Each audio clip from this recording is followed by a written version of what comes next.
So Harish Shankar గారు చేసింది 100% right. Fans thoroughly enjoy చేశారు.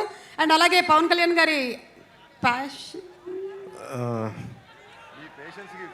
అంటే నా ప్యాషన్ గురించి మీరు చూపిస్తున్న పేషెన్స్కి మనసు ఓకే ఓకే పవన్ కళ్యాణ్ గారు, thank you so much. I think maybe అంటే మైకేల్ జాక్సన్ గారు ఆయన గురించి చెప్పాలంటే అసలు ఆయన అలాగే ఎడిట్ చేయడం కూడా చాలా పాపం. అట్లా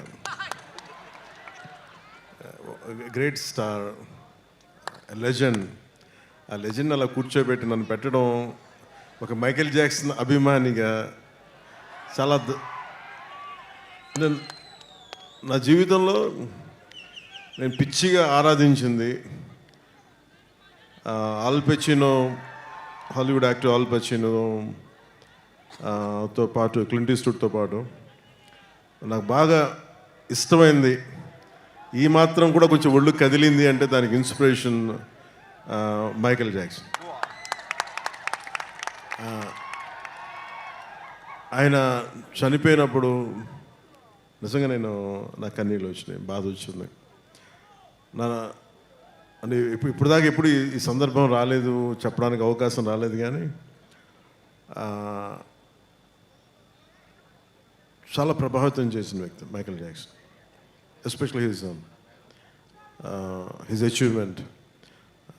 సినిమాల్లోకి నాకేం తెలియదు సినిమాల గురించి, పెద్ద అన్నయ్య గారు ఉన్నా కానీ నాకేమి, బట్ సినిమాలోకి రావాలి, ఇంత అభిమానం ఉంటుందా లేదా అనేది ఆ thought it got triggered from Michael Jackson success.